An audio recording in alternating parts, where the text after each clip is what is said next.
So, Coach, obviously we're coming off a pretty good weekend last weekend at the Wesley Invitational. Very busy, very tough competition. Just talk a little bit about the team performance on both sides for the men and the women and who kind of stood out from last week. Thought we had kind of a continuation from the first meet, so some solid performances. Everyone is really improving, a little bit the first 2 weekends. Last weekend was good because it was a big meet experience, and that's really good for everyone to get, as the season goes on, so they have that going into championships later on. Kind of some of the same top performances the week before. Steve Silver, Chris Chang, and Dave Castor had great weekends also. I just think overall both teams kind of did a little bit better last weekend than the week before, just really getting into competition.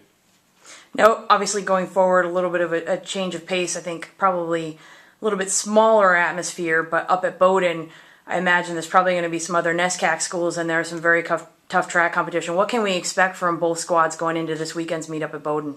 I think that this weekend is kind of really the start of getting ready for Liberty Leagues in 2 weeks. Next weekend at Dartmouth we'll do the same thing. So it's certainly a high level of competition, smaller fields but better quality really than last weekend.